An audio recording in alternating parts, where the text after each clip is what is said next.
ओम नमो भगवते वासुदेवाय नमः। स्वागत है आप सभी का मेरे यूट्यूब चैनल पर। इस प्रकार अर्जुन की आंखें क्रोध के मारे लाल हो रही थीं। उन्होंने झपट कर उस क्रूर अश्वत्थामा को पकड़ लिया और जैसे कोई रस्सी से पशु को बांध ले वैसे ही बांध लिया। अश्वत्थामा को बलपूर्वक बांधकर अर्जुन ने जब शिविर की ओर ले जाना चाहा तब उनसे कमल नयन भगवान श्री कृष्ण ने कुपित होकर के कहा, अर्जुन, इस ब्राह्मण धम को छोड़ना ठीक नहीं है, इसको तो मार ही डालो। इसने रात में सोए हुए निरपराध बालकों की हत्या की है।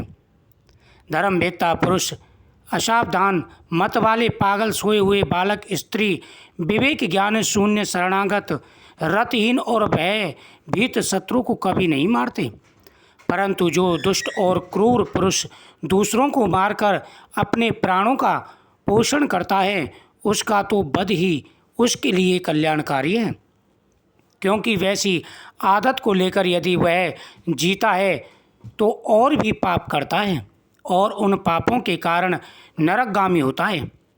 फिर मेरे सामने ही तुमने द्रौपदी से प्रतिज्ञा भी की, जिसने तुम्हारे पुत्रों का वध किया उसका सिर में उतार लूँगा। इस पापी कुलागार आततानी ने तुम्हारे पुत्रों का वध किया है और अपने स्वामी दुर्योधन को भी दुख पहुंचाया है, इसलिए अर्जुन इसका वध कर डालो। भगवान श्री कृष्ण ने अर्जुन के धर्म की परीक्षा लेने के लिए इस प्रकार प्रेरणा की, परंतु अर्जुन का हृदय महान था। यद्यपि अश्वत्थामा ने उनके पुत्रों की हत्या की थी, फिर भी अर्जुन के मन में गुरु पुत्र को मारने की इच्छा नहीं हुई। इसके बाद अपने मित्र और सारथी श्री कृष्ण के साथ वे अपने युद्ध शिविर में पहुँचे। वहाँ अपने मृत पुत्रों का शोक करती हुई द्रौपदी को उसे सौंप दिया।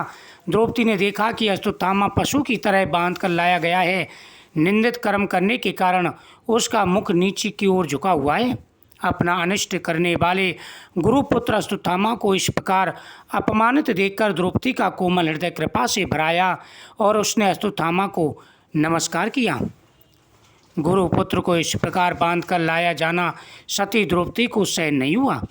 उसने कहा, छोड़ दो इन्हें, ये ब्राह्मण है, हम लोगों के अत्यंत पूजनीय हैं, जिनकी कृपा से आपने रस के साथ सारे धनुर्वेद और प्रयोग तथा उपसंहार के साथ संपूर्ण शास्त्रों का ज्ञान प्राप्त किया। वे आपके आचार द्रोण ही पुत्र के रूप में आपके सामने खड़े हैं।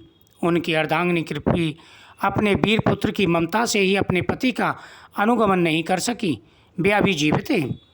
महाभाग्यवान आर्यपुत्र, आप तो बड़े धर्मज्ञ हैं।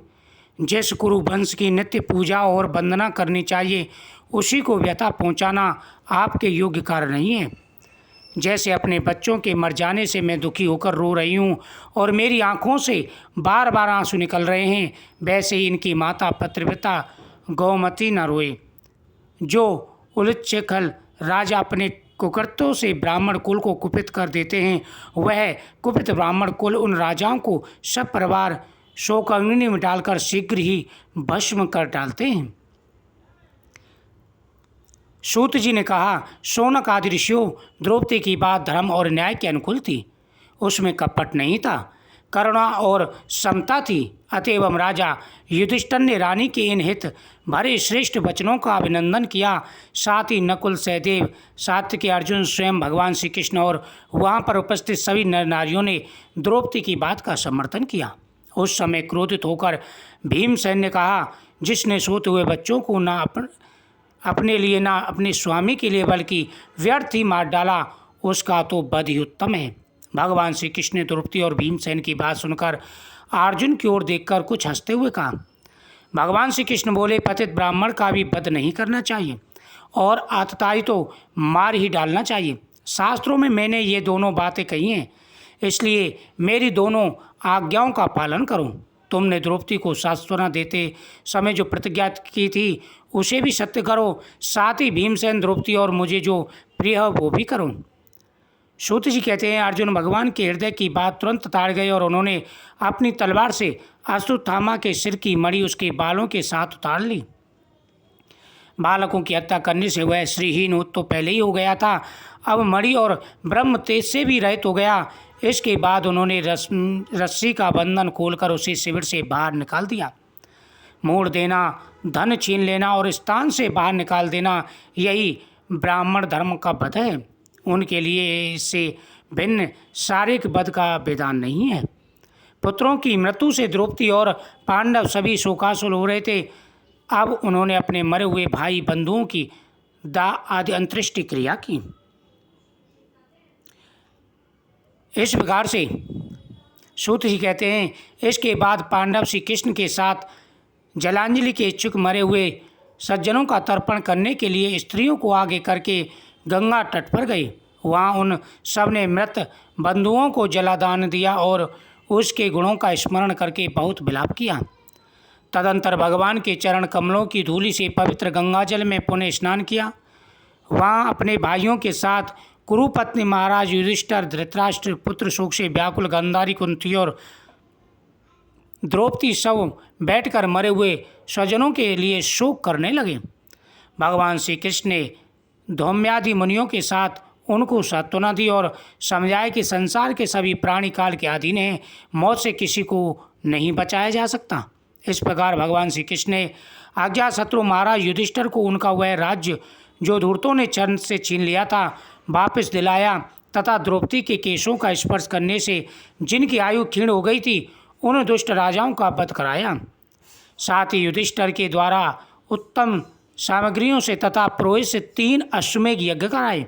इस प्रकार युधिष्ठिर के पवित्र यश को 100 यज्ञ करने वाले इंद्र के यश की तरह सब ओर फैला दिया। इसके बाद भगवान श्री कृष्ण ने वहाँ से जाने का विचार किया।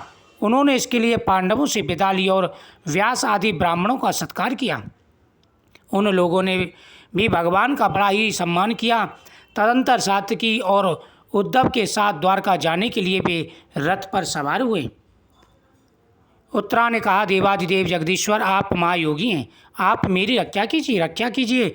आपके अतिरिक्त इस लोक में मुझे अभय देव वाला कोई नहीं है, क्योंकि यहाँ सभी परस्पर एक दूसरे की मृत्यु के निमित्त बन रहे हैं। प्रभु, आप सर्वज्ञ शक्तिमान हैं। यह देखते हुए लोहे का बाण मेरी ओर दौड़ आ रहा है। स्वामी, वह मुझे भले ही जला डाले परंतु मेरे गर्व को नष्ट ना करे, ऐसी कृपा कीजिए। सूत जी कहते हैं, भक्तवत्सल भगवान श्री कृष्ण उसकी बात सुनते ही जान गए। अश्वत्थामा ने पांडवों के वंश को निर्वीज करने के लिए ब्रह्मास्त्र का प्रयोग किया है। शौनक जी, उसी समय पांडवों ने भी देखा कि जलते हुए 5 बाण हमारी ओर आ रहे हैं, इसलिए उन्होंने भी अपने अपने अस्त्र उठा लिए। सर्वशक्तिमान भगवान श्री कृष्ण ने अपने अनन्य प्रेमियों पर, शरणागत भक्तों पर बहुत बड़ी विपत्ति आई जानकर अपने निज अस्त्र सुदर्शन चक्र से उन निज जनों की रक्षा की। योगेश्वर श्री कृष्ण समस्त प्राणियों के हृदय में विराजमान आत्मा हैं। उन्होंने उत्तरा के गर्भ को पांडवों की वंश परंपरा चलाने के लिए अपनी माया के कवच से ढक दिया। शौनक जी, यद्यपि ब्रह्मास्त्र अमोघ है और उसके निवारण का कोई भी उत्तर नहीं है, फिर भी भगवान श्री कृष्ण के तेज के सामने वह ब्रह्मास्त्र भी शांत हो गया। इस प्रकार से भगवान श्री कृष्ण ने सबकी रक्षा की। यह कोई आश्चर्य की बात नहीं समझनी चाहिए, क्योंकि भगवान तो सर्वमयी हैं, वे सर्व तेजों में ही हैं। उनकी सत्ता के आगे किसी की सत्ता नहीं चलती। वह जन्म होकर भी इस संसार की सृष्टि और रक्षा करते हैं। जब भगवान श्री कृष्ण जाने लगे तब ब्रह्मास्त्र की ज्वाला से मुक्त अपने पुत्रों और द्रौपदी के साथ सती कुंती ने भगवान श्री कृष्ण की इस प्रकार स्तुति की। कुंती ने कहा, आप समस्त जीवों के बाहर और भीतर एक स्थिर हैं, फिर भी इंद्रियों और वृत्तियों से देखे जाने जाते हैं, क्योंकि आप प्रगति से परे आदि पुरुष परमेश्वर हैं। मैं आपको नमस्कार करती हूँ। हे जगदीश्वर, आप अपनी कृपा सदा ही मेरे ऊपर बनाए रखना। मैं अमोद नारी, आप अविनाशी पुरुषोत्तम भला कैसे जान सकती हूँ। जैसे मूढ़ लोग दूसरा वेश धारण किए हुए नट को पृथक देखकर भी नहीं पहचान सकते, वैसे ही आप दिखते हुए भी नहीं दिखते। आप शुद्ध हृदय वाले विचारशील जीवन मुक्त परमहंसों के हृदय में अपनी प्रेममयी भक्ति का सृजन करने के लिए अवतरण हुए। फिर हम अल्प बुद्धि स्त्रियाँ आपको कैसे पहचान सकती हैं। आप श्री कृष्ण वासुदेव देव की नंदन, नंदगोप के लाडले लाल गोविंद, हम आपको मेरा बारंबार नमस्कार है। आपकी नाभि कमल से ब्रह्मा का जन्म हुआ। ब्रह्मा ने आपकी प्रेरणा से सृष्टि की रचना की। जो सुंदर कमलों की माला धारण करते हैं, जिनके नेत्र कमल के समान विशाल और कोमल हैं, जिनके चरणों में कमल का चिन्ह है। श्री कृष्ण, ऐसे आपको मेरा बारंबार नमस्कार है। हे ऋषिकेश, आप सदा ही अपने भक्तों पर कृपा करने वाले हैं। आपको मेरा नमस्कार है। आप मेरे इस नमस्कार को स्वीकार करें और हम पर अपनी कृपा दृष्टि बनाएं। इस प्रकार सभी ने भगवान श्री कृष्ण की स्तुति की। ओम नमो भगवते वासुदेवाय।